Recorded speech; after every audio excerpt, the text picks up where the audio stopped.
शंकराचार्यं केशवं बादरायणं सूत्रभाष्यकृतौ वन्दे भगवन्तौ पुनः पुनः। ईश्वरो गुरुरात्मेति मूर्तिभेदविभागिने व्योमवद्व्याप्तदेहाय दक्षिणामूर्तये नमः। ॐ आप्यायन्तु ममाङ्गानि वाक्प्राणचक्षुश्रोत्रं मथो बलमेन्द्रियाणि च सर्वं ब्रह्मोपनिषदं माहं ब्रह्म निराकुर्याम् मा ब्रह्म निराकरोद निराकरणमस्तु निराकरणमेऽस्तु। तदात्मनि निरतेय उपनिषत्सु धर्मास्ते मयि सन्तु ते मयि सन्तु। ॐ शान्तिः शान्तिः शान्तिः। अथ प्रथमाध्यायस्य एकादशः खण्डः। अथ हैनं यजमान उवाच भगवन्तं वा अहं विविदिषामि इति उशस्ति अस्मि चक्रायणीति होवाच। स होवाच भगवन्तं वा अहम् एभिः सर्वैरित्यजैः पर्यवेशं भगवतो वा अहं वित्या अन्यान् ऋषि।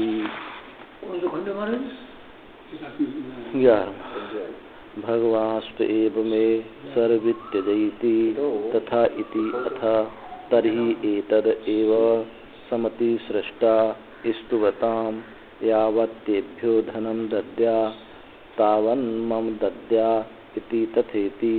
यजमान उवाच अथ हीनं प्रस्तोता उपससाद प्रस्तोतर्या देवा प्रस्तावम् अन्वायत्ता तां चेद विद्वान् प्रतोष्यसि मूर्धा ते विपतिष्यतीति। मां भगवान् अवोचत् कतमा सा देवता इति। प्राणिति होवाच सर्वाणि वा इमानि भूतानि प्राणम् एव हि संविशन्ति प्राणम् अभ्युज्जिहते सैषा देवता प्रस्ताव अन्वायत्ता तां चेद विद्वान् प्रस्तोष्यो मूर्धा ते विपतिष्यत तथोक्तस्य मयेति। अथ हीनम् उद्गाता उपससादो उद्गातर्या देवताम् उद्गीतम् अन्वायत्ता तां चेद विद्वान् उद्गास्यसि मूर्धा ते विपतिष्यतीति। मां भगवान् अवोचत् कतमा सा देवता इति। आदित्यति होवाच सर्वाणि वा इमानि भूतानि आदित्यमुच्चैः सन्तं गायन्ति सैषा देवता उद्गीतम् अन्वायत्ता तां चेद विद्वान् उद्गास्यो मूर्धा ते विपतिष्यत तथोक्तस्य मयेति।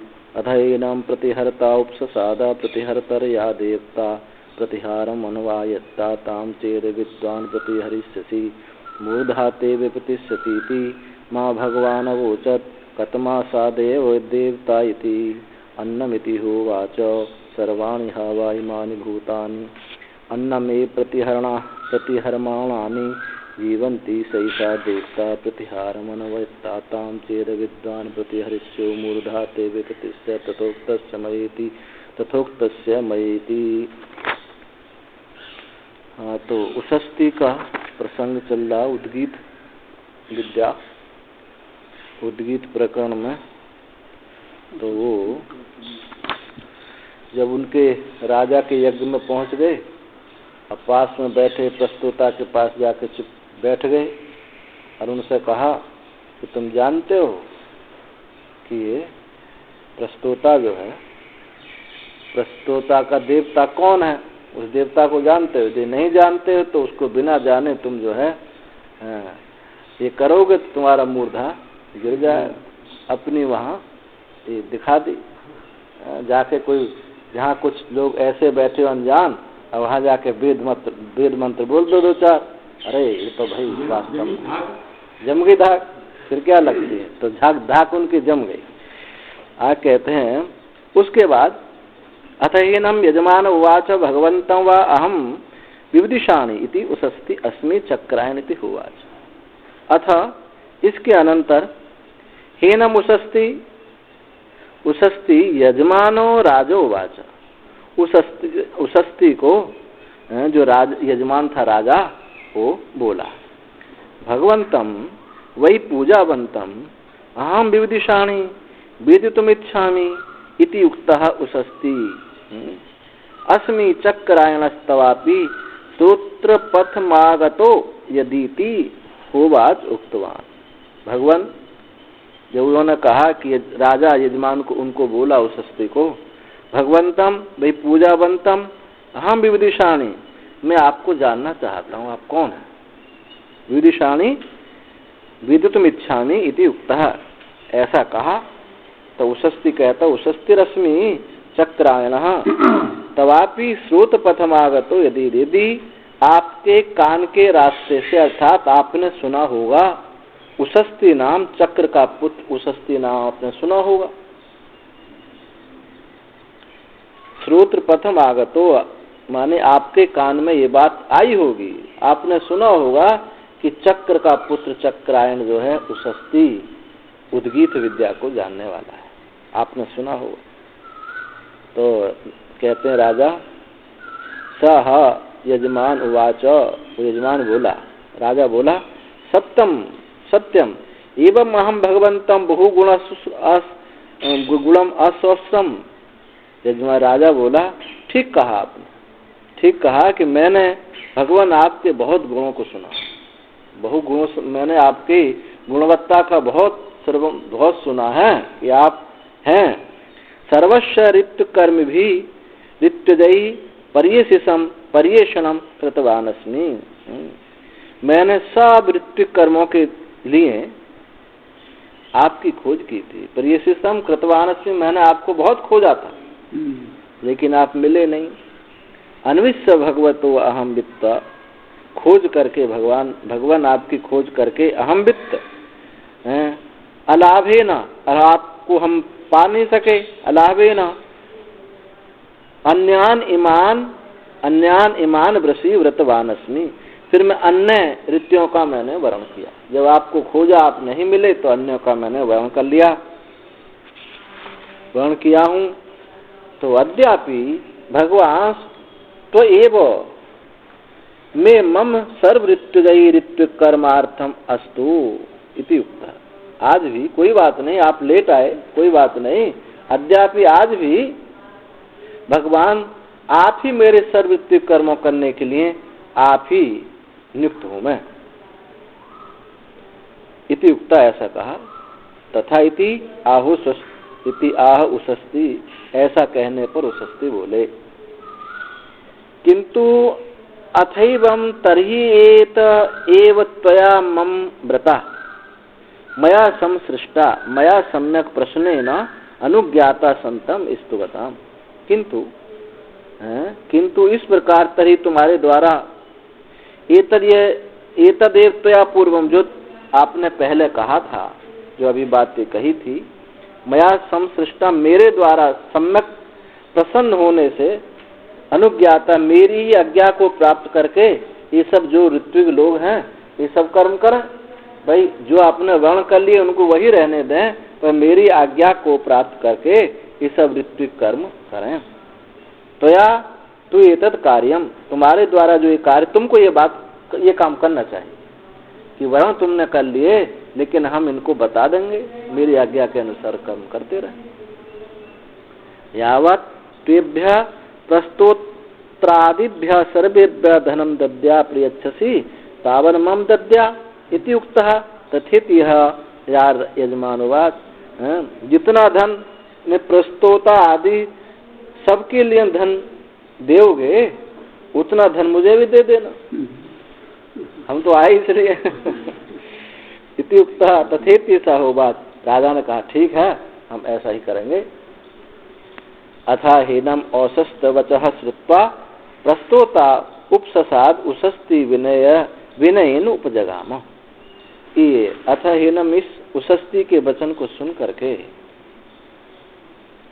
प्रस्तोता उपससाद, प्रस्तोता जो है उपसन्न हो गया, पास में आ गया, उनके एक प्रकार से शरणागत हो गया, उपसन्न। उसस्ति विनय विनयन उपजगाम, और कैसे?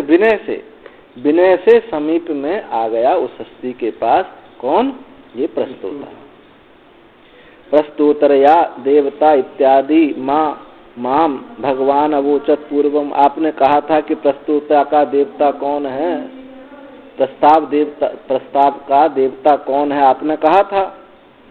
तो कतमा सा देवता या प्रस्ताव भक्ति अनुवायत्ता, जो प्रस्ताव भक्ति में अनुगत है वो देवता कौन है, आपने जो कहा था, तो आप बताएं कौन है। तो सस्ती ने कहा, पृष्ठ है, ऐसा पूछा जाने पर प्राण इति होवाच, प्राण ही वो देवता है। युक्तम प्रस्तावस्य प्राणो देवता, प्रस्ताव का देवता प्राण है, ये बात बिल्कुल ठीक है। कथम, कैसे ठीक है? कि सर्वाणि स्थावर जंगमानि भूतानि प्राणमेव अभिसंविशन्ति, प्रलय काले प्राणम अभि लक्षित्वा प्राणात्मनेव एव उज्जीहते, प्राणादेव उद्गच्छन्ति इत्यर्थ उत्पत्ति काले। ये बात ठीक है कि प्रस्ताव का देवता प्राण है।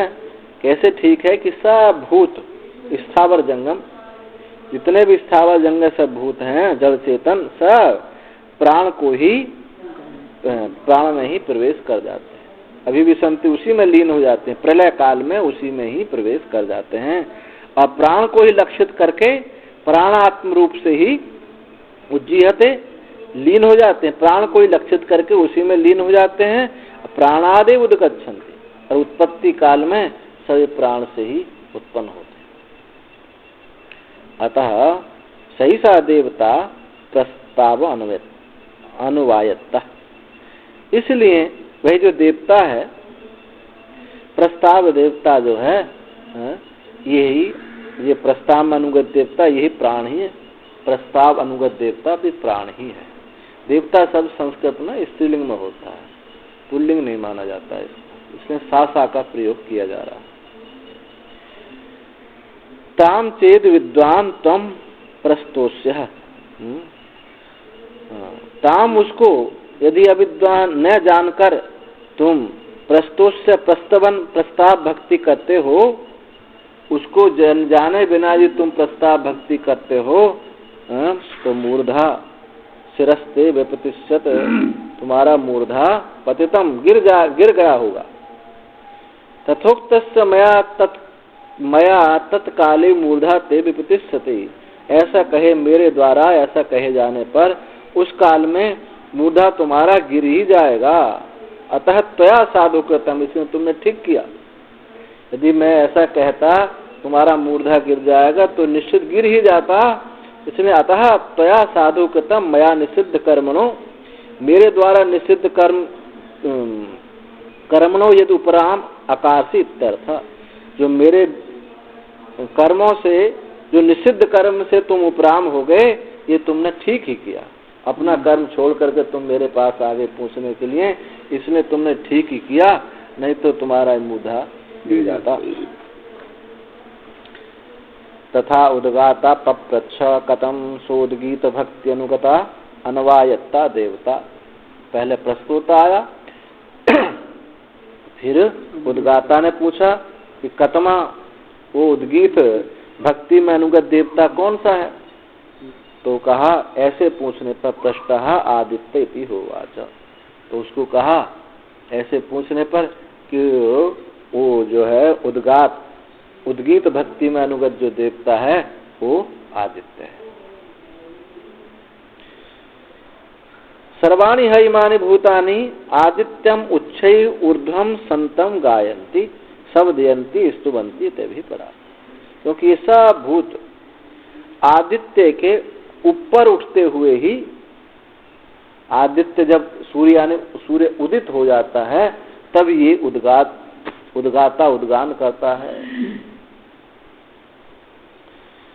उद्गात संतम गायन्ति शब्दयन्ति स्तुवन्ति तेभि पराया, तो ये जो है तभी सूर्य के उदित होने पर, ऊपर जाने पर ही उद्गाता उद्गान करता है।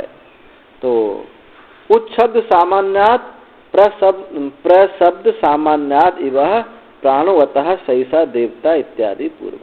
तो क्या सामान्यता से हुई? प्रस्तोता में वहां कौन देवता था? प्राण।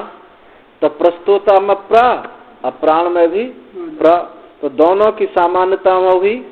तो प्रस्तोता उसमें प्राण दृष्टि करी गई, प्राण दृष्टि, प्राण उपासना हो गई वहां। और इसमें उद्गाता में, उद्गा में उत है और सूर्य भी उदित होता हुआ सूर्य ऊपर को जाता हुआ, तो यहाँ भी वो ऐसे उस सब सामान्य से इसमें उद्गीत में आदित्य दृष्टि की गई। तो उद्गीत यहाँ आदित्य दृष्टि कर्तव्य, उसको आदित्य रूप से समझो ऐसा।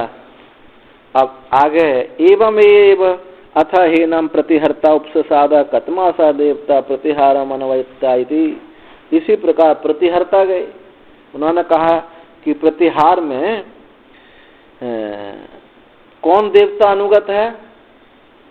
एवं कौन देवता था? पृष्ठो, ऐसा पूछने तो कहा अन्नमिति हो वाचो, कहा कि अन्न।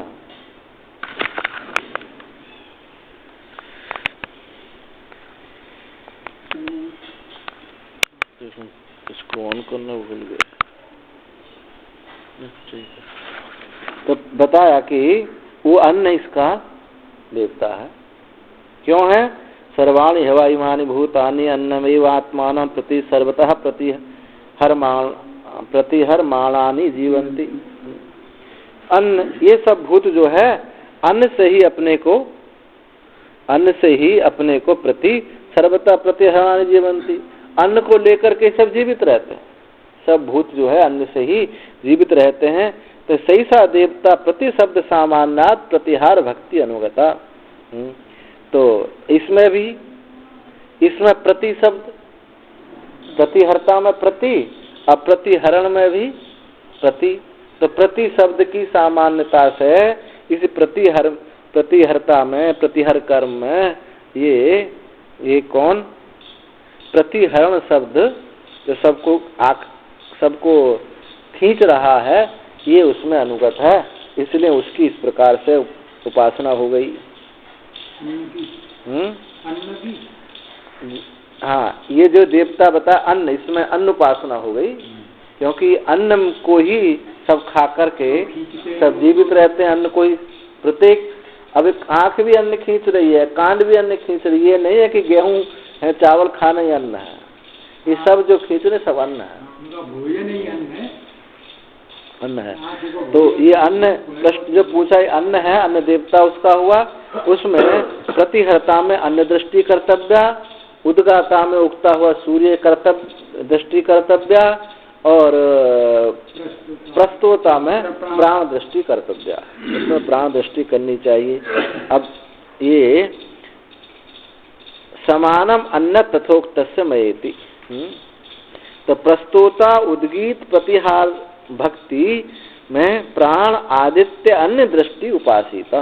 प्रस्तोता में प्राण, उद्गीत में आदित्य और प्रतिहार में अन्य दृष्टि करके उपासना करनी चाहिए। प्राणादि आपत्ति कर्म समृद्धि व फलम इति। ये प्राणादि की जो प्राप्ति है अथवा इससे क्या होगा फल? या तो प्राणादि की प्राप्ति होगी और कर्म समृद्धि, कर्म की समृद्धि प्राप्त होगी, ऐश्वर्यता प्राप्त होगा और प्राणत्व को प्राप्त हो जाओगे। तो ये इस उपासना का फल है। अंतरंग जो है वो प्राणाधिपत्ति है, प्राण की प्राप्ति, अन्न की प्राप्ति, और ये प्राण अन्न और आदित्य की प्राप्ति होगी, और उसका जो लौकिक फल होगा कर्म समृद्धि प्राप्ति होगी। इति एकादश प्रथम अध्याय से एकादश खंडा आगे। अथा तो शौव उद्गीत तदहा बकोदालभ्य ग्लावो वा मैत्रेय स्वाध्यायम उद्ब्राज। अतीते खंडे अन्न प्राप्ति निमित्ता कष्टा अवस्था उक्तः उच्छिष्ट उच्छिष्ट परिषित भक्षण लक्षण सामाभूत इति अन्न लाभाय अथांतरम स्वभी दृष्ट उद्गीत उद्गानम समातः प्रस्तुयते। पीछे के खंड में आपने देखा उषस्ती ने कितना कष्ट उठाया कि महावत के यहाँ झूठे घुने हुए भी उड़द खाए। तो पहले में पीछे के खंड में अन्न प्राप्त निमित्त बड़ी जो है कष्टपूर्ण अवस्था देखी गई। झूठे और बासी अन्न जो उड़द खाए ऐसी कष्टपूर्ण अवस्था देखी गई। ऐसी ना हो, सामाभूत ऐसी अवस्था ना हो, तो उसके लाभ के लिए, अन्न लाभ के लिए अभी आगे की हम उपासना बता रहे हैं। तो कौन सी उपासना है? ये शौव उपासना। स्वभी दृष्टः उद्गीतम। स्व बोलते हैं किसको? कुत्ता को। स्वभी दृष्टति दृष्टम सामे। इस स्व बोलते हैं, स्वान जो होता है वो कुत्ता होता है। तो उन कुत्तों के द्वारा देखा गया उद्गीत, आगे आएगी कथा आएगी, तो कुत्तों के द्वारा उद्गीत को देखा गया। उद्गीत जो है समान रूप से यहाँ प्रस्तुत किया गया। उन कुत्तों के द्वारा स्तुवन किया गया जिससे उद्गीत प्रकट हुआ। समातः उसी से यह उसकी प्रस्तुति की जाती है। तत् तत्र किल बको नामतः दलभस्यापत्यम दालभ्यो ग्लाभो वा नाम तो मित्राय शापत्यम मैत्रे। वह शब्द सार्थ है। बक नाम से प्रसिद्ध दलभ का पुत्र दालभ है, अथवा ग्लाभो नाम से प्रसिद्ध मित्राया मित्र का पुत्र ये मैत्रेय।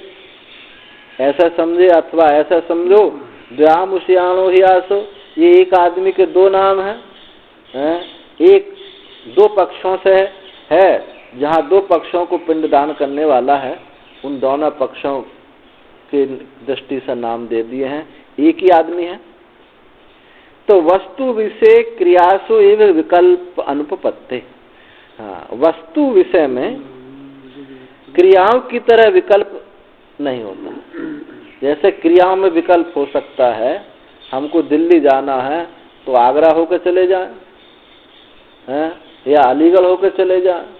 तो क्रियाओं में विकल्प हो सकता है, लेकिन वस्तु विषय में विकल्प नहीं हो सकता। तो वस्तु विषय तो दिल्ली रहेगा। तो वस्तु विषय क्रियासु व वस्तु विषयों की तरह, क्रिया विषयों की तरह वस्तु विषय में विकल्प नहीं प्राप्त होता। इसलिए चाहे दो नाम हो चाहे एक हो, चाहे दो कुलों का वो पिंडदान करने वाला हो अथवा एक ही हो, द्विनाम द्विगोत्र इत्यादि स्मृति कुछ भी हो, उससे कोई फर्क नहीं पड़ता। आदमी वो जिसकी चर्चा की जा रही है वो एक ही है। दृश्यते च उभयतः पिंड भागतम है। अरे देखा जाता है, दो जनों का पिंड देने वाला देखा जाता है। एक नानी के पक्ष को पिंड दिया जाता है। जब पिंड दान किया जाता है तो वहाँ पितृपक्ष को भी दिया जाता है, नानी के पक्ष को भी दिया जाता है। तो दो पक्षों को पिंड दाता एक ही आदमी उभयतः पिंड भागतम दृश्यते, दोनों को पिंड देता हुआ देखा जाता है। उद्गीते बद्ध चित्तत्वात् जैसा अनादराद वा शब्द स्वाध्यायार्थ बद्ध चित्तत्वात्, बद्ध चित्त होने के कारण अथवा ऋषियों में अनादर हेतु वा शब्द अनादराद वा शब्द स्वाध्यायार्थ। तो ऐसा समझ लीजिए कि दालभ्य से मैत्रेय भिन्न होने के कारण उद्गीत की उपासना में दत्त चित्त होने अथवा ऋषियों में अनादर हेतुक वा शब्द है कि उनमें अनादर ना हो जाए ऋषियों में। ऋषियों में अनादर ना हो जाए, इसीलिए दोनों को मान लो। इसलिए ऐसा वा शब्द का प्रयोग किया है। तो स्वाध्यायम कर्तुम ग्रामाद बहि उद्वब्राजो उद्गतवान विविक्त देशस्य उदकाभ्यासम। वो स्वाध्याय करने के लिए गांव से बाहर, गांव में बड़ी भीड़ भाड़ है, तो गांव से बाहर वो चले गए। गांव से बाहर विविक्त देश, किसी एकांत देश में जहाँ कोई जलाशय था, पानी की व्यवस्था थी, वहाँ वो स्वाध्याय के लिए चले गए। उद्वब्राजा प्रतिपालयन चकारेति। उद्वब्राजा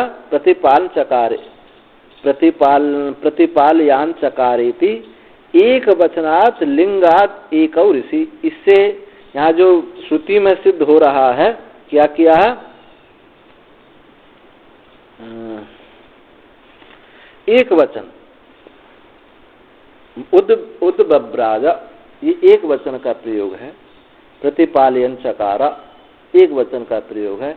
इससे ये बात सिद्ध हो रही है कि दो नहीं है, वो एक ही नाम वाला है, एक के ही दो नाम। एक वचन लिंगात एको ऋषि, वो एक ही ऋषि है, एक के ही दो नाम हैं। उद्गीत काल पालनाद ऋषि स्वाध्याकरणम अन्न कामना इति लक्ष्यते अभिप्रायतः। स्व उद्गीत काल प्रतिपालन से ऋषि का उस स्व उद्गीत प्रतिपालन करने से क्या होगा? उस प्रकार का स्वाध्याय करने से अन्न कामनाया, अन्न की कामना के लिए ये स्व उद्गीत उपासना की गई अन्न प्राप्ति के लिए। इससे लक्ष्यते इससे ये अभिप्राय से ये लक्षित होता है कि स्व उद्गीत काल प्रतिपालन से उसके स्वाध्याय करने से अन्न की प्राप्ति होगी। तो अन्न प्राप्ति के लिए ये उपासना है। तो कैसे अन्न प्राप्त हुआ देखो। तस्मै स्वा श्वेतः प्रादुर्बभूवा तन्मन्ये स्वान उपसमेति ऊचुः अन्नम नो भगवान आगायतु असनायाम वा इति। स्वाध्यायेन तोषितः देवता ऋषिर्वा स्वरूपं गृहीत्वा स्वश्वेतः सन् तस्मै ऋषये तदनुग्रहार्थं प्रादुर्बभू प्रादुष्चकार। उस स्वाध्याय से प्रसन्न होकर के, उस स्वाध्याय से प्रसन्न होकर के देवता अथवा कोई ऋषि कुत्ता रूप ग्रहण करके, कुत्ता भी कैसा? श्वेत कुत्ता, सफेद कुत्ता रूप ग्रहण करके संस्तस्मय ऋषय उस ऋषि पर अनुग्रह करने के लिए प्रकट हो गया। जब उसने स्तुति की, स्तवन किया, तो या तो कोई ऋषि हो अथवा कोई देवता हो, वो जो है उन ऋषि पर अनुग्रह करने के लिए श्वेत कुत्ता के रूप में प्रकट हो गया। तमन्ने शुक्लम स्वानम शुल्का स्वान उपसमेत्य उचुः उक्तवन्तो अन्नम नो अस्मेभ्य भगवान आगायतु आगाने निष्पादयतु इत्यर्थ। उसको जब कुत्ता प्रकट हो गया तो उसको अन्न, दूसरे शुक्ल स्वान शुल्का, छोटे छोटे पिल्ला, ऐसे सफेद छोटे छोटे पिल्ला आ गए। स्वान उपसमेत, वो जो है उसके पास उपसमित आकर के बोले, उचुहु कहा, उक्तवन्तो अन्नम अस्मभ्य भगवान आ गए, तो हमारे लिए अन्न का आगान करो। उस कुत्ता से बोले, छोटे छोटे कुत्ता आकर के पिल्ले, कि हमको भी हमारे लिए अन्न का आगान करो, हमको अन्न प्राप्त कराओ। आगानेन निष्पादयतु, आप इस उद्गीत के आगान करने से हमको अन्न की प्राप्ति कराओ। प्राणम मुख्य प्राणम वागादयो वा प्राणम अनु अन्न भुज स्वाध्याय परितोषतः संतो अनुगृहणेयु एनम स्वरूपमादाय युक्तमे प्रतिपत्तुम असनायां वै बुभक्षिता स्मो वा इति। मुख्य प्राण अथवा वागादि प्राण, मुख्य प्राण रूप से मुख्य प्राणम वागादयो वा मुख्य प्राणम अनुभजा, स्वाध्याय परितोष रूप से पहले मुख्य प्राण संतुष्ट होकर के अनुग्रहीणु अनुग्रह करे।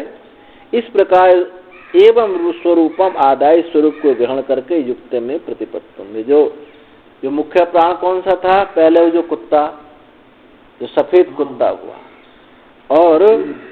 और जो फिर बाद में छोटे छोटे आए, ये सब थे बाघादि प्राण थे।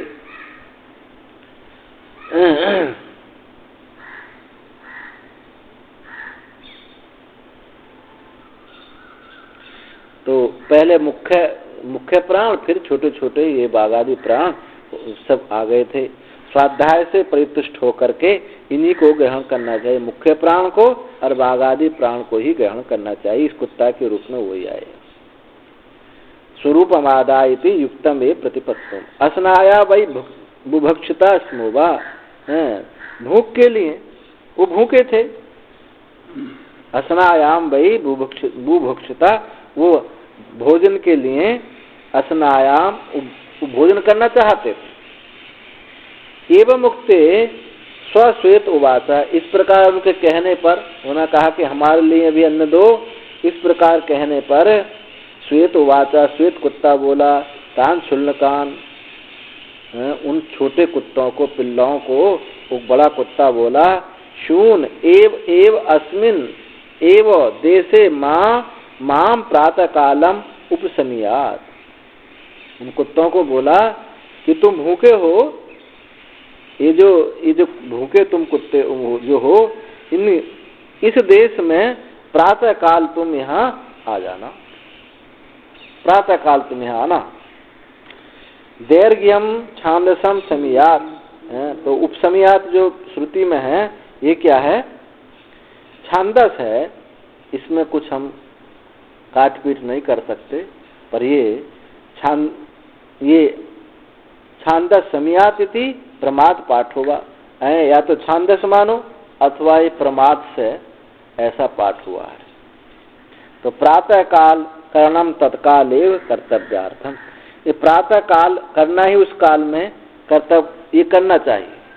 ये जो उद्गीत होगा ये रात्रि में नहीं होगा, और कि सुबह सूर्य उदय होने के बाद ही होगा। इसलिए उनको, उन सब बाघ आदि प्राणों को मुख्य प्राण ने कहा कि तुम सुबह आना, सुबह ये उद्गीत होगा।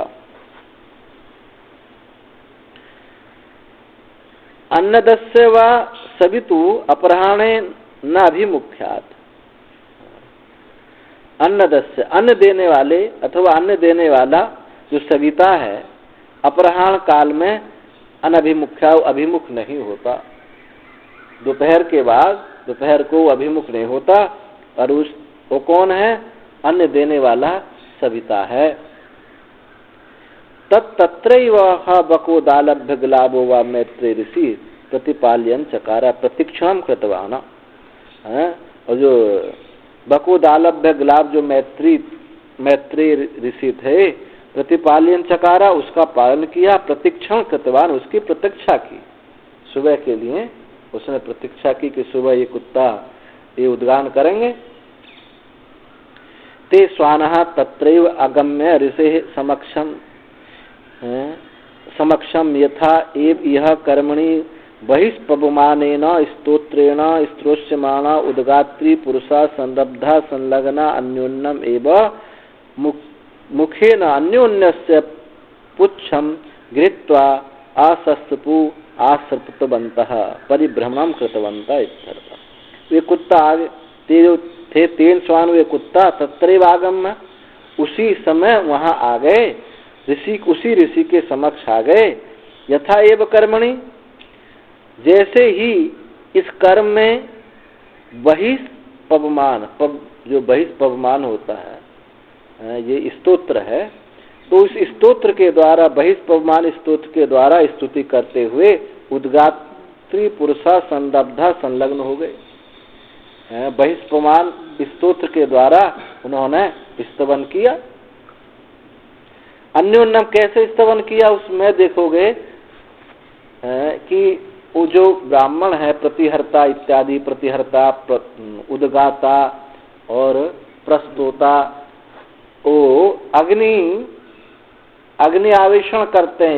एक की धोती की जो, इनमें भी अंतर होता है कि कौन सी शाखा का जो कोई ब्राह्मण है वो धोती किस ढंग से बांधेगा, उसका फुंदना इधर को निकालेगा, इधर को निकालेगा। उसी के धोती के बांधने से पता चल जाता था कि ये सिख किस शाखा का द्विज है, ये ब्राह्मण क्षत्रिय जो है किस शाखा का है, ये पता चल जाता था।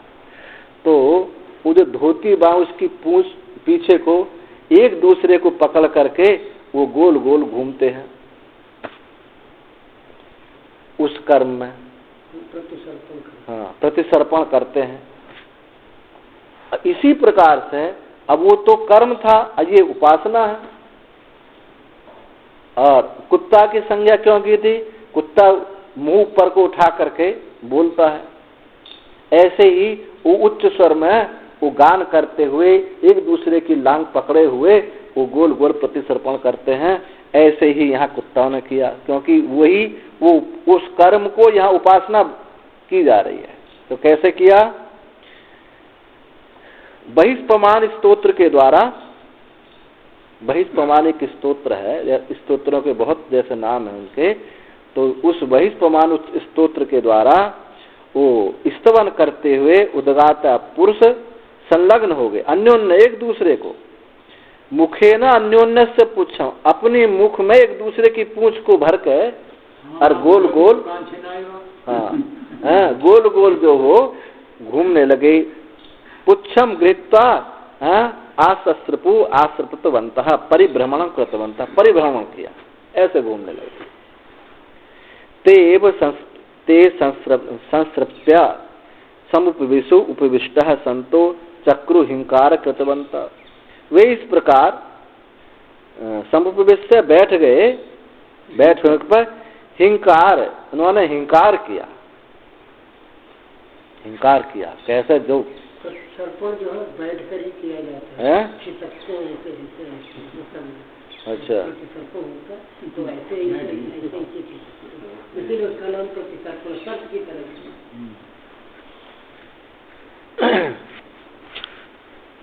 तो समुपविष्ट से बैठ करके उपविष्ट होकर के चक्रु हिंकार, उन्होंने हिंकार किया।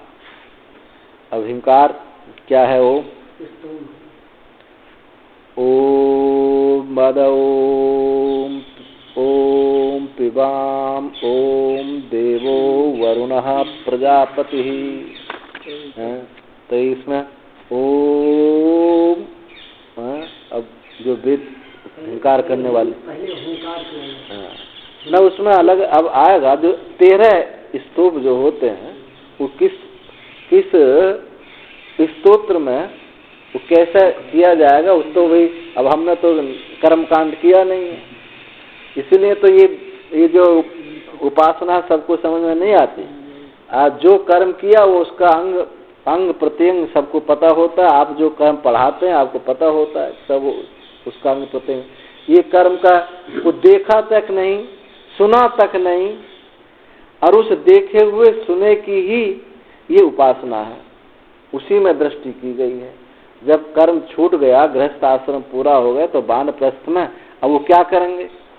अब जो किया था उसी में ही ये दृष्टि मानस भाव बना रहे हैं। तो ओम अद ओम पिबाम ओम देवो द्योतनाथ।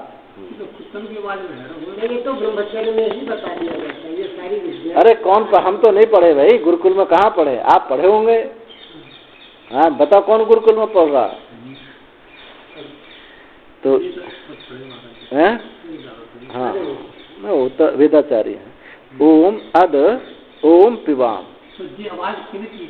है ये ना। अब बोल तो कुत्ता रहे हैं, पर पहले जो कर्म था ना वो तो मनुष्यों ने किया था।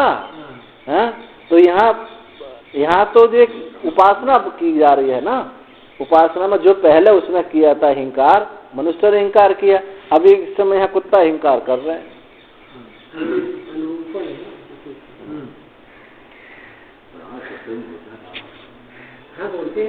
उन कुत्तों ने ऋषि के समीप, अरे घंटा बजता कैसे हिलाते, घंटा बजने लगता है। अब उस हिंकार का स्वरूप बताते हैं। हिंकार के, हाँ, एक यहाँ बोलेगा तो दूसरा, वो कुत्ता भी, सियार भी कुत्ता ही होता है। तो हिंकार किया उन्होंने। हिंकार कैसे किया? हिंकार का स्वरूप बताते कहते ओम आधा, हम अन्न खाते हैं, ओम हम अन्न खाते हैं, ओम हम पानी पीते हैं, ओम देवता वरुण प्रजापति सविता नाम वाले, ये जो है वरुणों वर्षनाथ जगता है, जो जगत की वर्षा करने से क्या है, जगत में जो वर्षा जिससे होती है वो क्या है, वरुण है। प्रजापति क्या है, पालनाथ, प्रजा का पालन करने से वो प्रजापति है। तो सविता प्रसवित्वात् सर्वस्य, सबकी उत्पत्ति करने वाला होने से वो प्रजापति। ये सब किसके, उसी उद्गीत के ही नाम है सब, ये कि वो सूर्य है, वो जो है वरुण है, वो प्रजापति है। ये सब उसमें दृष्टि करनी पड़ेगी। आदित्य उच्यते प्रसवित्वात् सर्वस्य आदित्य उच्यते एतै पर्यायी। इन क्रमों के द्वारा इस प्रकार मानना चाहिए। सेवं भूतः आदित्यो अन्न अस्माभ्य यह आहरदाहरतु इति। इस प्रकार आदित्य हमारे लिए अन्न का आहरण करे, अन्न हमारे लिए लाए। तेवं ही हिं कृत्वा पुनरअपि उचुः। इस प्रकार वो हिंकार करके फिर बोले स्वतम ही अन्नपते, फिर वो बोले आप अन्नपते हो। स ही सर्वस्य अन्नस्य प्रसवित्रत्वात्, संपूर्ण अन्न के उत्पन्न करने वाले हो, इसलिए तुम अन्नपति हो। नहीं तत्पाकेन बिना प्रभूतम अन्नम अणुमात्रमपि जायते प्राणिनाम, क्योंकि आपके बिना, तत्पाकेन बिना प्रभूत अन्नम अणुमात्रपि जायते प्राणिनाम, प्राणियों को आपके पकाए बिना, सूर्य ही तो पकाता है, आपके पकाए बिना ये प्रभूत उत्पन्न होने पर भी ये अणुमात्र भी प्राणियों को प्राप्त नहीं हो सकता। अतो अन्नपति, इसलिए आप अन्नपति हैं। हे अन्नपते अन्नम अस्माभ्य यह आहारेत, अन्नपते हमारे लिए अन्न आहरण करो, अन्न लाओ। शुरू में बताई थी कि ये अन्न की प्राप्ति के लिए ये उपासना। इति प्रथम अध्याय से द्वादश खंड, ये 12वां खंड पूरा हुआ। अब आगे बताते हैं भक्ति संबंधानाम उपासनानाम नीतत्वात् समस्तस्य इति इत्यादि वक्तव्ये किमनंतर खंडेन ति आशय आह। भक्ति विषय उपासनम साम अवयव संबंधम इति अतः। साम भक्ति विषय उपासना, साम के अवयव संबंध से उपासना कही गई। हाँ, सब जो है साम अवयव, साम के अवयव माने अंग, उनके अंग साम के अवयव रूप से ये उपासना की गई। साम अवयवांतर स्तोवक्षर विषयाणि उपासनांतराणि सन्निहितानि उपदिश्यन्ते अनंतरम साम अवयव संबंधत्व अविशेषात्।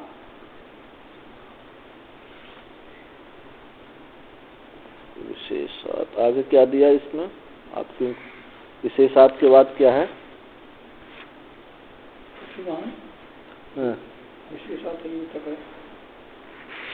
वो लगा है हमारा भक्ति विषय साम भक्ति विषय उपासना साम अवयव संबंध वाली कही गई। अतः साम अवयव से भिन्न, साम के अवयव से भिन्न स्तोभ अक्षर विषयानी दूसरी उपासना, और वो भी कैसे? सन्निहित सम्मिलित रूप से स्तोभ अक्षर, स्तोभ विषय अक्षर, स्तोभ के अक्षरों में वो उपासना अब बताते हैं उपदेश से। अनंतरम साम अवयव संबंधत्वात् विशेषात्, इसके अनंतर साम अवयव संबंध से वो समान होने के कारण उसी के समान ये उपासना है। वहां वो जो है साम के अवयव में दृष्टि की गई थी, यहाँ साम अवयव से भिन्न स्तोभ के अक्षरों में ये दृष्टि करनी है। और वो कैसे? सम्मिलित होकर, संबंधत्वात् विशेषा।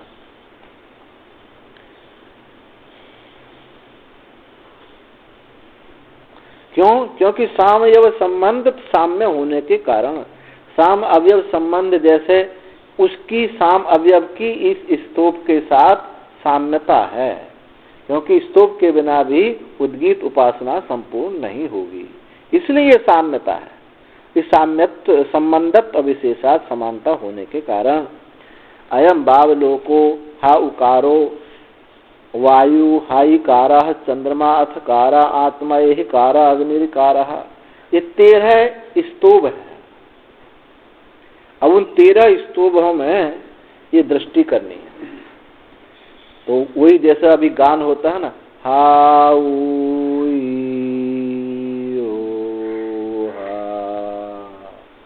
तो ये स्तोभ के अक्षर है, इनमें दृष्टि करनी है, क्योंकि साम है। तो अयम बाव लोको, अयम एव लोको हा उकारा स्तोभा रथंतरे सामने प्रसिद्ध इयम वही रथंतरम इति। यह जो लोक है ये क्या है? हा उकार है, हा उकार स्तोभ। अब ये हा उकार जो अक्षर है स्तोभ का, हा उकार जो ये स्तोभ है हा उकार, इसमें अयम इस लोक की दृष्टि करनी है। हा क्या है? ये पृथ्वी है। अब स्तोभ का जो अक्षर हा कहेंगे हा ओ, तो हा में क्या है? जब हमने हा बोला तो ये होगा ये संपूर्ण लोक हो, संपूर्ण लोक की उसमें दृष्टि करनी। रथंतरे सामने प्रसिद्ध इयम वही रथंतरमिति। ये रथंतर साम का नाम है रथंतर साम। रथंतर साम में इयम वही पृथ्वी, ये पृथ्वी ही रथंतर है, ये पृथ्वी ही रथंतर है, अर्थात ये लोक ही रथंतर है। तो रथंतर साम में ये जो हाउकार स्तोभ है इसमें इस लोक की दृष्टि करनी चाहिए, कर्तव्य करनी चाहिए। अस्मात् संबंध सामान्यात हाउकार स्तोभो अयम लोका इति एवं उपासित। इस संबंध सामान्यता से, इस संबंध की सामान्यता से, इस संबंध की सामान्यता से हाउकार स्तोभ है क्या हुआ? हाउकार स्तोभ ये लोक हुआ, ऐसी उपासना करें। अब दूसरा बताते हैं वायु हाईकारा। दूसरा जो स्तोभ है अक्षर वह है क्या? हाई, हा ई इकार। तो वायु हा इकारा वामदेव्य सामने हाईकार प्रसिद्ध। एक साम का नाम है, एक जैसे पहले रथंतर साम था ऐसे ही एक साम का नाम है वामदेव्य साम। वामदेव्य साम में ये जो हाईकार है, हाईकार प्रसिद्धि है। वायु संबंधस्य वामदेवस्य सामनो योनिरिति। जो वामदेव्य साम का जो कारण है वो कौन है? वायु और जल। वायु अपसंबंधस्य वामदेवस्य सामनो योनि। वामदेव साम का कारण वायु और जल है। तो इस दृष्टि से अस्मत् सामान्यात, इस सामान्यता से हा इकार वायु दृष्टो उपासित। उस हा इकार में वायु दृष्टि करनी चाहिए। तो स्तोभ के जो हा इकार है उसमें वायु दृष्टि करो। वामदेव सामने। अथवा अच्छा आगे कहते हैं चंद्रमा अथकार, चंद्र दृष्टा अथकार उपासित। जो अथकार स्तोभ है उसमें चंद्रमा की दृष्टि करनी चाहिए। अब यहाँ शाम का नाम नहीं दिया है। इस शाम का जैसे वामदेव शाम दिया, पीछे रथंतर शाम दिया, शाम का नाम नहीं दिया है। इसलिए हम भी नहीं बता सकते क्योंकि हम तो किए नहीं है। अब हम चंद्रमा अथकार, चंद्रमा दृष्टा अथकार उपासित। इसमें जो चंद्रमा अथकार है, अथकार में चंद्रमा दृष्टि करके अथकार की उपासना करे। अन्य हिदम स्थितम, क्यों? जो अथकार है उसमें अन्न है और चंद्र अन्य हिदम स्थितम, क्योंकि अथकार जो है अन्न में स्थित होता है और अन्नात्मा चंद्रमा, क्योंकि चंद्रमा भी अन्नात्मा होता है, वही अन्न का पोषण करता है। सूर्य उत्पन्न करते हैं, चंद्रमा पोषण करते हैं। अन्नात्मा चंद्रमा, इसलिए थकार आकार सामान्यात, इसलिए थकार की और आकार की, थकार आकार की सामान्यता से उसमें चंद्र दृष्टि कर्तव्य, चंद्रमा की दृष्टि करनी चाहिए। अब आत्मा इहिकार, आत्म इहिकार, इहाकार जो स्तोभ है इकार में क्या करनी है? इकार में अग्नि दृष्टि आगे बताएंगे। आत्मा इहिकार, इहिकार क्या है? आत्मा है। इहिति स्तोभो अप्रत्याक्षो इह आत्मेति, आत्मा इह इति व्यपदिश्यते, इह इति च स्तोभ तत्सामान्यात्। यह एक है एकार, यही एक स्तोभ है। यही जैसे हा उकार स्तोभ है, ऐसा हा इकार स्तोभ है, अथकार स्तोभ है, ऐसे ही यह ऐसा एक स्तोभ है। अप्रत्यक्षो, किसी किसी पुस्तक में प्रत्यक्ष दिया होगा, और ये पाठ भेद मान लो दोनों अर्थ इसमें आ जाते हैं। तो अप्रत्यक्षो कि आत्मा अप्रत्यक्ष होता हुआ भी आत्मा यह ऐसा प्रयोग किया, ये आत्मा अज्ञान दशा में अप्रत्यक्ष होता हुआ भी, और यह ज्ञान दशा में कहेंगे प्रत्यक्ष है, या सामान्य रूप से समझ लीजिए। जब कहते हैं ना कि ये आत्मा है, ये आत्मा है, तो उसको यह इस संकेत रूप में प्रयोग किया जाता है। तो अप्रत्यक्ष होता हुआ भी उसको प्रत्यक्ष की तरह कहा जाता है, अथवा ऐसे समझ लो जो प्रत्यक्ष ये आत्मा है, ऐसा भी अर्थ किया जा सकता है। दोनों प्रकार से अर्थ इसमें हो सकता है, अप्रत्यक्ष शब्द में भी और प्रत्यक्ष शब्द में। आप लोगों की में प्रत्यक्ष शब्द है पुस्तकों में, क्योंकि टीकाकार ने आनंद गिरी ने अप्रत्यक्ष की व्याख्या की है। अप्रत्यक्षो यह आत्मा इहेति व्यपदेश्यते, यह आत्मा यह रूप से व्यपदेश किया जाता है कि ये आत्मा। तो यह इति च स्तोभ, यह जो है ये स्तोभ है, तो उस सामान्यता से स्तोभ है और आत्मा भी यह है, इसीलिए यह स्तोभ में आत्मदृष्टि कर्तव्य, आत्मदृष्टि उसमें करनी चाहिए। अग्नि इकार, इकार जो है वो अग्नि है, अग्नि इकार, तो इकार इकार स्तोभ में अग्नि दृष्टि कर्तव्य। च आगे अग्नेयानि सर्वाणि सामानि अतः तत्सामान्यात्, तो संपूर्ण आग्नेय जो साम है, आग्नेयानि सर्वाणि सामानि, संपूर्ण आग्नेय साम है, उसमें जो इकार स्तोभ है उसमें अग्नि दृष्टि कर्तव्य, उसमें अग्नि दृष्टि करनी चाहिए। अतः तत्सामान्यात्, क्योंकि उस साम में भी आग्नेय साम है और ये अग्नि है, तो इस सामान्यता से इकार में अग्नि दृष्टि करनी चाहिए। अब ये अटपटी इसलिए लग रही है क्योंकि संस्कार नहीं है, पर ये बहुत उनके लिए बड़ा रोचक सब विषय है। हाँ, तो इसलिए रोचक, आपको रोचक ये लगेगा कि मृचा कैसे भूल जाती है, तो जब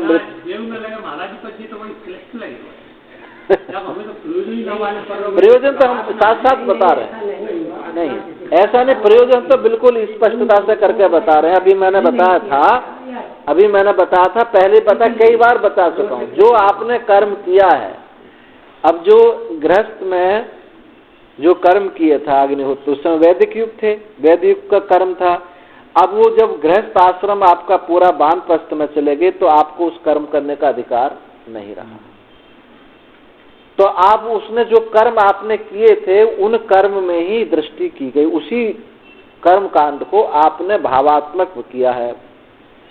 तो उस भावात्मक कर्म करने पर यहाँ जो उपासना हो रही सब में, वो व्यापक चीजों की उसमें दृष्टि की गई। आपने कोई भी देखो, अग्नि है, प्राण है, अग्नि है, आदित्य है, अन्न है, पृथ्वी है, सब व्यापक है नहीं है, उनमें उन अंगों में, इसको कर्मांगाबद्ध उपासना कहते हैं ना, कर्म के अंगों में आबद्ध उपासना में दृष्टि करनी चाहिए। इससे जब हम वो दृष्टि करेंगे कि मैं तो इकार, मैं तो हा उकार स्तोभ हूँ, शाम का हा उकार स्तोभ हूँ, अब क्या हो गया, उसमें इस लोक की अयम लोक दृष्टि की गई, तो आप क्या हो गए, लोकक स्वरूप हो गए। आप क्या है, लोक स्वरूप हैं।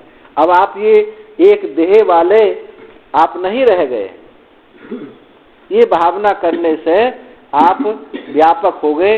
यही और उपासना का भी तात्पर्य है। अब तो ये उपासना कोई अहंग्रह उपासना है, कोई प्रतीक उपासना है। अहंग्रह उपासना से शुद्धि है, प्रतीक उपासना से शुद्धि है। जब ये उपासना आप कर रहे हैं तो उस समय ये राम कृष्ण आदि की उपासना नहीं थी, वैदिक युग था। वैदिक, वहां कोई मंत्र नहीं फूके जाते थे उस समय कान में। जो कर्म कांड जीवन में था वही आपका उपासना बनता था, और अंतःकरण शुद्ध होने पर वही जीव ब्रह्म की एकता का उपदेश हो जाता था। कोई अलग वो जप तप होम पूजा पाठ आदि करने की कोई आवश्यकता नहीं थी, क्योंकि जीवन कर्म कांड से युक्त था। आज आप ऐसे समझे, जैसे मैंने शुरू में एक दृष्टांत दिया था, मैं कि मिर्च खेत में ट्रैक्टर चलाते हैं, अब उस ट्रैक्टर के अंगों में वो जो कर्म, वो तो आपको अच्छे से स्पष्ट है कि कितना खेत गीला जोता जाता है, कितना सूखा जाता है, ये सब जाता है। अब ट्रैक्टर का धुआं साइलेंसर ऊपर को जा रहा है, ये बताया था शुरू में, आप शायद नहीं आए होंगे। अब वो आकाश में फैल रहा है, उससे समझ लीजिए। अब उस साइलेंसर के धुआं में, उस साइलेंसर के धुआं में आपने आकाश दृष्टि, वायु दृष्टि कर ली कि मैं वायु स्वरूप हूँ। साइलेंसर का धुआं जो है वायु रूप है, और वो वायु स्वरूप में हूँ। तो ये ट्रैक्टर ना भी चलाओ बैठे बैठे, क्योंकि आपका पूरा, आपको उस ट्रैक्टर चलाने का पूरा चित्रण आपके चित्त में बैठा हुआ है।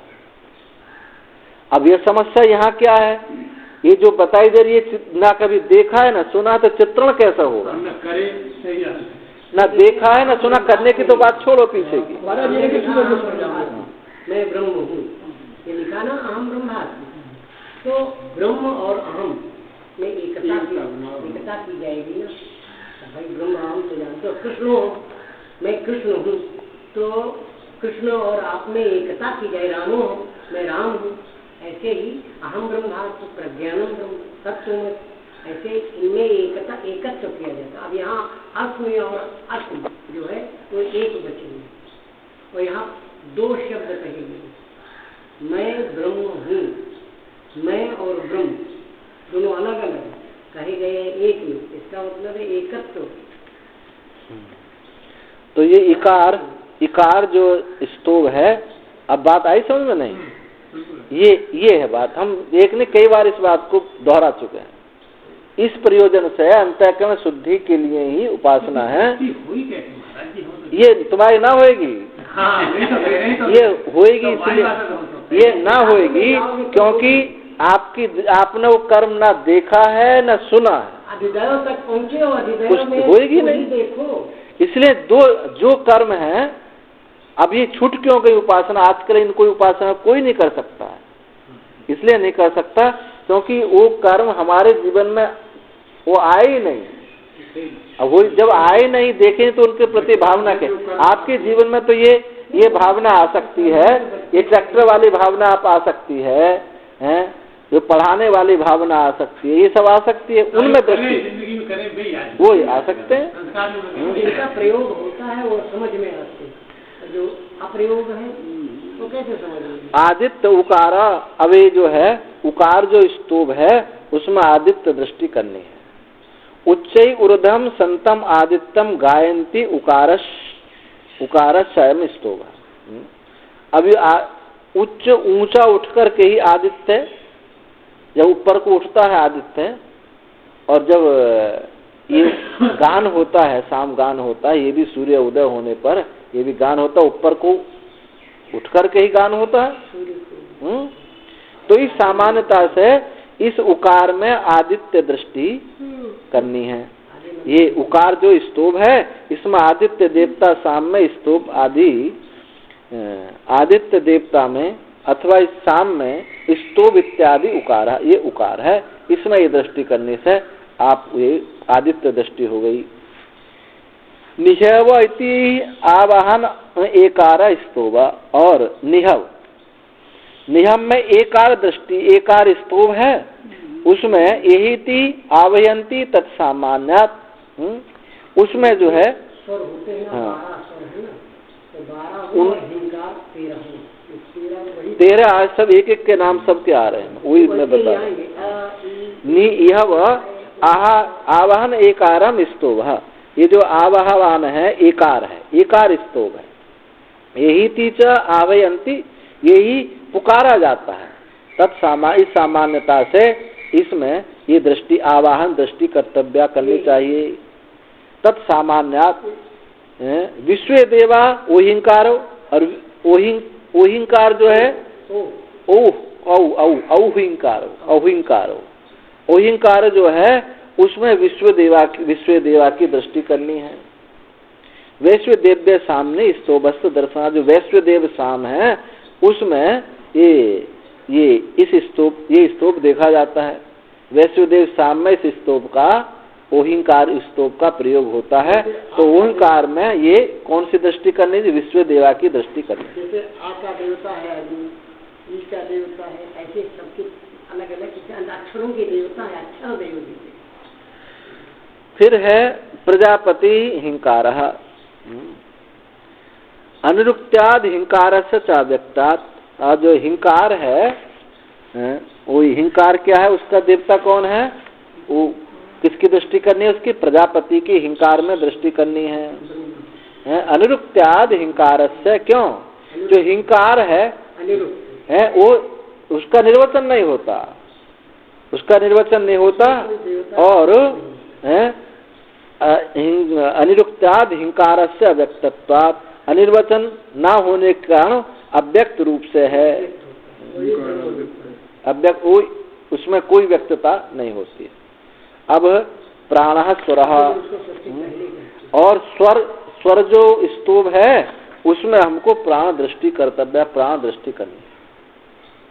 और स्वर भी, स्वर इति स्तूप, स्वर स्तूप है। प्राणस्य च स्वर हेतुत्व सामान्यात्, प्राण का प्राणस्य च स्वर हेतुत्व सामान्यता, ये समानता है कि प्राण में भी जब उसको भी स्वर बोलते हैं, और ये स्वर स्तूप भी है, इसमें प्राण के स्वर की हेतुता समानता होने के कारण इस स्वर में इसको ये प्राण दृष्टि कर्तव्य है।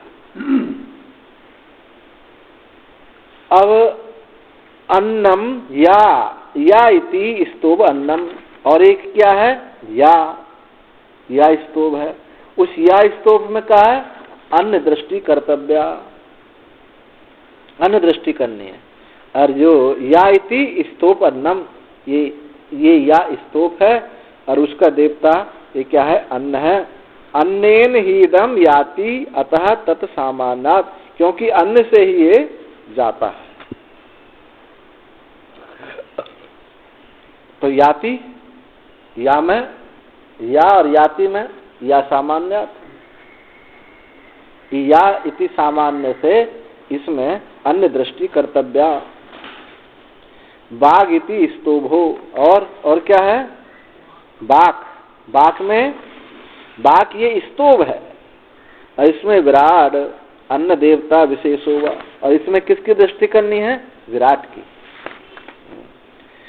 विराट की दृष्टि करनी है, क्योंकि वाक विराट है। प्रत्येक अक्षर जो है वाक से ही तो उच्चरित है। तो वाक, जैसे वाक विराट है और विराट तो विराट है, तो वाक में विराट दृष्टि कर्तव्या। विराट विराट अन्नम देवता विशेष हो, अथवा विराट अन्न मानो अथवा विराट देवता विशेष मानो। अन्न को विराट मानो अथवा देवता विशेष मानो, उस वाक में दृष्टि करने कर्तव्या। वैराजे सामने स्तोभ दर्शनार्थ, क्योंकि जो वैराज साम है उसमें ये वैराज साम में ये स्तोभ देखी गया है। वैराज साम में ये कौन सा? वाक स्तोभ देखा गया। तो ये है, ये इस प्रकार से अनुरुक्तो व्यक्ताद अनुरुक्तो अव्यक्ताद इदम चेइति निर्वक्तुम न शक्यते, यतः संसरो विकल्पमान स्वरूप इत्यर्थ। अनुरुक्तो अव्यक्तत्वाद, अव्यक्त होने के कारण इदम च इदम, यह और यह ऐसा निर्वचन करने के लिए जो शक्य नहीं है, उसे क्या बोलेंगे? अनिर्वक्त, इसको बोलेंगे अव्यक्त। अनुरुक्त अव्यक्त, जो अनुरुक्त है वो अव्यक्त है। चेदम निर्वक्तुम न शक्यते, ये ऐसा निर्वचन जिसमें नहीं किया जा सकता। अतः संचरो विकल्पमान स्वरूप इत्यर्थ। संचर क्या है? ऐसा विकल्पमान स्वरूप है। कोसविति, वो कौन सा है? तो कहते हैं त्रयोदशा स्तोभ हुंकार, 13वां जो स्तोभ है वो हुंकार है, क्योंकि हुंकार जो है अव्यक्त है। अब यहाँ मुंह खोले बिना ही निकलता, कोई व्यक्त नहीं होता, इसलिए मौनी लोग भी ऐसा बोल लेते हैं। मौनी लोग भी बोल लेते हैं, लेकिन का नहीं बोलते हैं, खा नहीं बोलते हैं, बोल लेते हैं। इसलिए अव्यक्त है। अव्यक्तो ही अयम अतः अनिरुक्त विशेष एवं अस्य अभिप्राय। अव्यक्त ही यह, अनिरुक्त विशेष ये अव्यक्त रूप से, अनुरुक्त विशेष से ही ये साम जो है उपास्य है। उस हुंकार में अव्यक्त की दृष्टि करनी चाहिए। इस प्रकार ये 13 जो स्तोभ हैं, इन 13 स्तोभों में ये जो दृष्टि बताई है, ऐसी दृष्टि करने से ये स्तोभ, एक स्तोभ की भी यदि अपने जीवन में हमने उतार लिया तो हमारा अंतःकरण शुद्ध हो गया।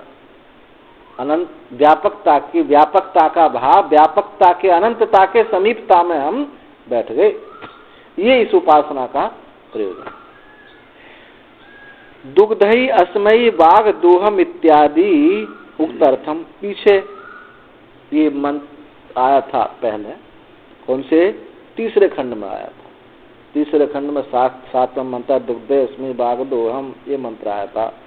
तो इत्यादि उक्तार्थम, ये एतामेवं यथोक्त लक्षणाम सामनाम साम अवयव स्तोभक्षर विषयाम उपनिषदम दर्शनम वेद तस्य एतद यथोक्त तस्य फलम इति।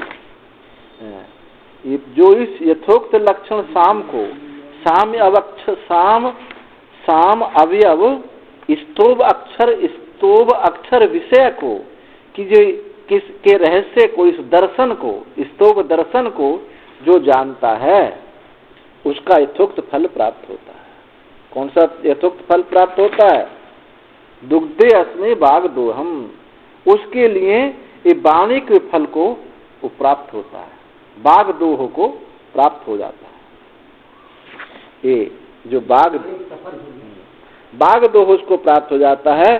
और दुरभ्यासो अध्याय समाप्ति, 2 बार जो कहा मंत्र में, एताम उपनिषद, वो उपनिषद वेदा ऐसा जो कहा है, ये दुरभ्यास अध्याय की समाप्ति के लिए है।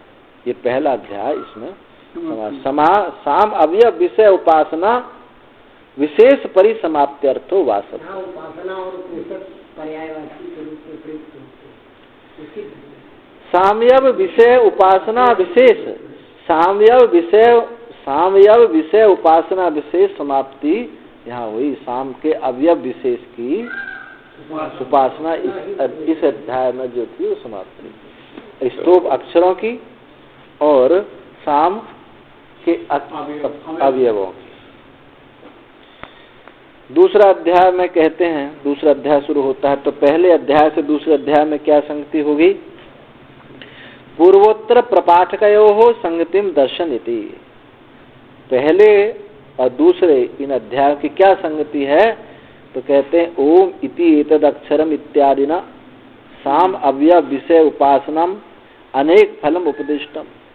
जो पहला मंत्र कौन था? ओम इत्येतद अक्षरम इदम इत्यादि से साम अवयव विषय उपासना अनेक फल वाली अनेक प्रकार से कही गई।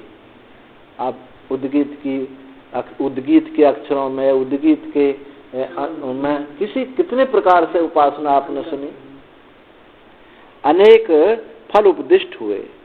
अनंतर च स्तोभ, और उसके बाद क्या हुआ? स्तोभ अक्षर विषय उपासना मुक्तम। स्तोभ के अक्षर अभी जो हा उ ई ये जो स्तोभ के अक्षर है इनमें वो उपासना कही गई। तो साम अवयव विषय, साम अवयव के विषय में अंगों में उपासना की, स्तोभ के अक्षरों में विशेष रूप से 2 रूपों में उपासना की गई। तो सर्वथापि साम एक देश संबद्धम एक तदिति। तो सर्वथा जो उपासना बताई गई ये सब जो है साम के एक देश से ही संबंधित थी। चाहे साम के स्तोभ में, स्तोभ के अक्षरों में उपासना की गई अथवा साम के अवयवों में उपासना की गई। तो ये संपूर्ण जो उपासना थी साम के एक देश में ही, एक अंग में ही स्थित थी। तदिति अथ इदानीं समस्त सामने समस्त साम विषयानि उपासनानि वक्ष्यामि इति आरभ्यते स्मृति। और अब जो है इस अध्याय में क्या बताएंगे? इस समस्त साम में, अंगों में नहीं, संपूर्ण साम में समस्त साम विषयानि उपासना हम आगे ही इस अध्याय में बताएंगे। युक्तम ही एक देश उपासना अनंतर एक देशी विषय उपासना मुच्यते। ये बात ठीक है कि पहले अंग की उपासना की जाए फिर अंगी की उपासना की जाए। पहले अंगी की उपासना बता दोगे तो क्या पूछेगा? उसमें जो आएगा कि उन अंगों के विषय में प्रश्न पूछना शुरू कर देगा। जब तक अंगों को नहीं जानता तो अंगी की चर्चा नहीं होनी चाहिए। तो इसलिए पहले अंगों की चर्चा हुई, अब अंगी की चर्चा बता रहे। एक देशी विषय उपासना उच्चते कही जाती है। अभी साम जो है पांच भक्तिक, सप्त भक्तिक, ऐसे ये साम को बताया जाएगा।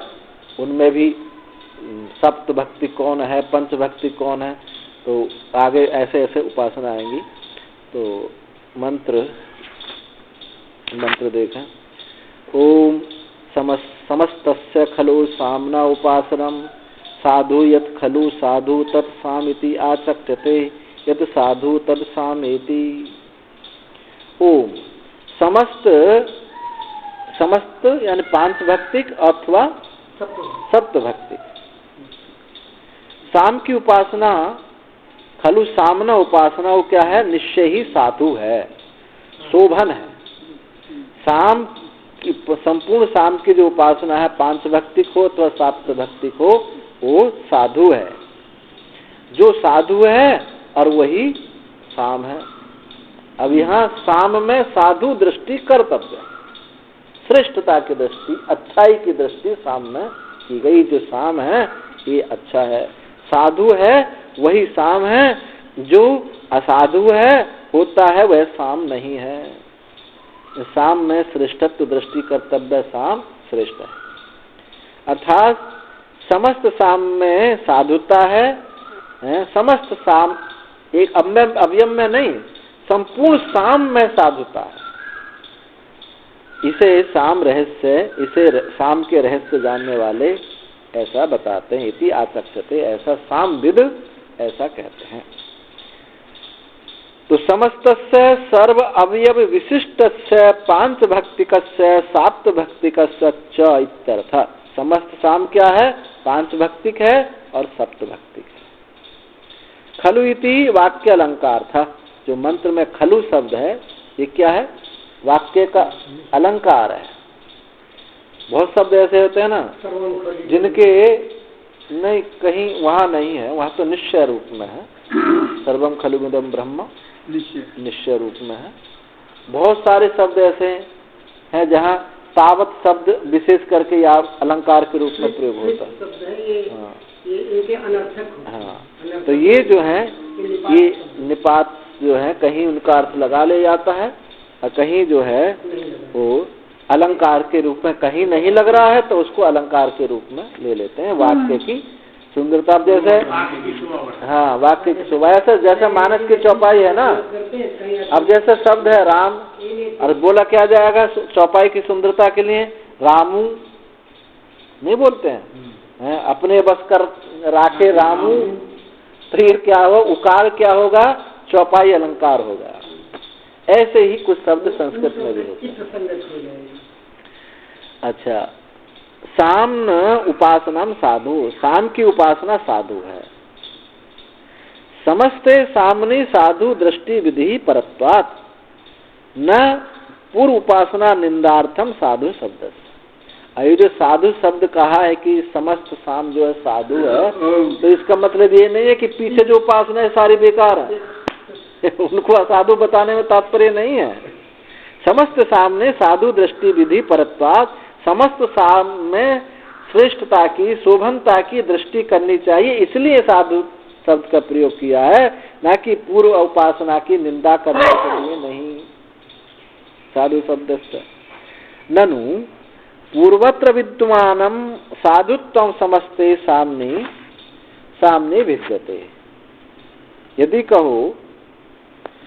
कहो पूर्वत्र विद्यमान, पहले जो अविद्यमान साधुत्व, और समस्त सामने विद्यते, पहले जो अविद्यमान साधुता थी, पूर्व उपासना में जो अविद्यमान जो साधुता श्रेष्ठता विद्यमान थी उसको समस्त साम में कहा जाता है। यदि ऐसा कहें कि जो पहले कुछ साधुता श्रेष्ठता शोभनता कुछ पूर्व उपासना में रह गई थी, अभी समस्त साम में वो है, ऐसा मैं कहूं तो कि ना, ऐसी बात नहीं है, ऐसा कहना ठीक नहीं। साधु सामिति उपासते इति उपसंहारात्। भाई उपसंहार में क्या कहा? साधु उपासते, साधु रूप से उसकी उपासना है। ये नहीं है कुछ हाँ कमी की बात नहीं है। साधु साम, वो साधु साम है, ऐसी उपासना की, ऐसा उपसंहार किया गया। साधु शब्द क्या है? शोभनवाची है, अच्छाईवाची है, श्रेष्ठतावाची है। कथम अवगम्यते, यह कैसे जाना जाता है? यत खलु लोके साधु शोभनम अनवद्यम प्रसिद्धम तत्सामिति आचक्षते कुशलाः यदा साधु विपरीतम तत्सामेति। कि जो खलु निश्चित रूप से लोक में जो साधु शब्द क्या कहा, किसको कहा था? अनवद्यम प्रसिद्धम, निर्दोषता को, निर्दोष जिसमें कोई दोष नहीं है उसको कहते हैं ये बड़ा साधु है, दोष रहित है, प्रसिद्ध है। तत्साम इति आचक्य थे, वही साम ये यहाँ कहा जाता है। निर्दोषता साम में निर्दोष है, ये बात यहाँ कहनी है। ऐसा कुशल लोग ऐसा कहते हैं कि साधु शब्द मतलब निर्दोषता, ये साम जो है निर्दोष है। और निर्दोष किसका लक्षण है? परमात्मा का। निर्दोषम ही समम ब्रह्म तस्मात् ब्रह्मणि स्थितः। ये जो है निर्दोषम ही वो सम है और निर्दोष है, ये परमात्मा का लक्षण है। तो ये साम क्या हो गया? परमात्मा हो गया। इस समस्त साम में परमात्म दृष्टि कर्तव्य, और वो साम मैं हूँ। या परोक्ष रूप से देखो, परोक्ष साम जो है, जैसे परोक्ष रूप में ईश्वर की उपासना करते हैं तो उससे भी तो हमारे अंतःकरण वृत्ति व्यापक होती है। ऐसे ही यहाँ ये चाहे इसको अंग्रह उपासना में लो और चाहे इसको परोक्ष रूप में प्रतीक उपासना में लो, दोनों में ये अर्थ लग जाएगा। तत् साम और यत साधु यत असाधु विपरीतम, जो असाधु है तद असामा, वो साम नहीं है। तद उतापि आहु सामना एव उपागाद इति साधुना एनम उपगाद इति एवं तद आहु असामनेनम उपगाद इति गातिति असाधु एनम उपगाद इति एवं तद आहु। इस विषय में तद उदापि, इस विषय में विवेक करते हैं, इस विषय में ये विवेक करते हैं, ऐसा कहते हैं कि राजा के पास साम रूप से गया। राजा के पास कैसे गया? यानी साम रूप से गया, निर्दोष होकर के, छल कपट से रहित होकर के गया। तो लोग कहते हैं कि ये तो पुरुष कौन है? भाई साधु पुरुष है। जब कोई निर्दोषता से, छल कपट से रहित होकर के साधु के पास आता है तो कहेंगे ये साधु है, ये साधु है अर्थात ब्राह्मण है, ब्रह्म है, परमात्मा है। जब सत्य काम जावाल वहाँ उद्दालक थे, कौन थे, उनके पास गए तो उनसे पुनः पूछा क्या गोत्र है? तो उन्होंने माँ ने कहा था कि मेरा नाम तो जावाल है, बेटा तेरा नाम सत्यकाम है, पति की सेवा में मैंने गोत्र नहीं पूछा। तो उन्होंने कहा इतनी सरलता ब्राह्मण में हो सकती है, तू जा समिधा लिया, मैं तेरे यज्ञोपवीत करता हूँ। तो सरलता, तो सरलता ही ये शोभन है, साधु है। तो ये देखा जाता है कि राजा के पास साधु भाव से गया। तत्रेवं साधु असाधु विवेक करणे उतापि आहु। इस प्रकार वहाँ साधु असाधु के विवेक करने के लिए कहते हैं सामना एवं राजानाम सामंतम व उपगात उपगतवान। साम रूप से राजा अथवा सामंत, राजा के पास गया अथवा सामंत के, चलो राजा के पास नहीं, सामंत के पास गया। सामंत तो छोटे राजा होते हैं। उपगात उन गया, को असौ, वह कौन? ये तो असाधुत्व प्राप्ति आशंका स इति अभिप्राय। जो असाधुत्व प्राप्ति की आशंका स इति अभिप्राय, जिसमें असाधुत्व की आशंका थी कि पता नहीं साधु है नहीं है, तो उसको कहे साधु रूप से गया। जिसमें असाधुत्व की आशंका थी उसको वो गया, जिसमें लोग समझे कि पता ना कैसा आदमी है, वो गया। शोभन अभिप्राय न साधु न एनम उपगाद इति तत्र आहु लौकिका बंधन आदि साधु कार्यम अपश्यत। इस शोभन अभिप्राय से साधु न एनम, इसको साधु रूप से गया, ऐसा तत्र वहाँ लौकिक लोग कहते हैं बंधन आदि असाधु कार्यम अपश्यत। जो बंधन आदि है, अगर असाधु है तो इसको पकड़ा जाएगा, बंधन हो जाएगा राजा के पास। तो बंधन आदि असाधु कार्यों को देखते हुए उन्होंने कहा कि साधु रूप से गया। यत्र पुनर्विपर्य, और उसके जो विपरीत है, बंधन आदि असाधु कार्य पश्यन्ति, बंधन आदि असाधु कार्यों को देखते हुए कहा असाधु रूप से गया, ये तो बन जाएगा। तत्र सामना एनम उपगात, वो असाधु रूप से गया, इति असाधुना एनम उपगात, असाधु रूप से गया, ऐसा ये लोक में साधु की बात कही जाती है। तदाहु दृष्टांत के रूप में बताया। अथो उतापि आहु सामनोबत इति यत साधु भवति साधुबत इति एवं तदाहु असाम नो बतेति यद असाधु भवति असाधुबत इति एव तदाहु। अथ उतापि, ऐसा भी कहते हैं कि स्वसंवेद्यम साम नु अस्माकं बतिति अनुकंपयन्तः संव्रतम इति आहु। अथा अहो, बड़ी खुशी की बात, खुशी के अंतर, खुशी को सूचित करता है। अथा खुशी के अंतर ऐसा भी कहते हैं कि स्वसंवेद्य साम जो है, स्वसंवेद्य साम माने अनुभव, अपने अनुभव में आने वाला, स्वसंवेद्य अनुभव स्वरूप, अनुभव योग्य साम हमको अनुकंपा करते हुए प्राप्त हो गया है। एते युक्तम भवति, ऐसा कहा गया होता तो कहते हैं यद साधु भवति, जो साधु है, अहो कितना साधु है, कितना अच्छा आदमी है, ऐसा कहा जाता है। जब कोई साधुता किसी की प्राप्त होती है तो कहा जाता अहो अहोवत, कितना साधु, कितना अच्छा आदमी। तदाहु विपर्य जाते, अब विपरीत उत्पन्न हो, कहते असाम नो बतेती, कहेंगे ये असाम है, विपरीत होने पर असाम है, असाधु है। यदि असाधु भवती असाधुवत, जब कहेंगे जो असाधु है तो कहेंगे बड़ी दुख की बात है कि ये तो बड़ा असाधु है, बड़ा दुष्ट पुरुष। तत् साम साधु शब्द एकार्थत्वम सिद्धम, इसलिए साम शब्द और साधु शब्द में एक अर्थता सिद्ध होती है। जो साम है वही साधु है, जो साधु है वो साम है, इससे ये सिद्ध हुआ। अतः स य कश्चित् साधु सामेति साधु गुणवत सामिति उपासित, समस्त साम साधु गुण वद विद्वान तस्य एतत् फलम अभ्यासो हि क्षिप्रम यदेति क्रिया विशेषणार्थम एनम उपासकम साधवो शोभना धर्मा श्रुति स्मृति अविरुद्धा वा अविरुद्धा आ च गच्छेयु आगच्छेयु च न केवलम आगच्छेयु उपच नमेयु उपनमेयुश्च भगव भाग्यत्वेन उपतिष्ठयु इत्यर्थ।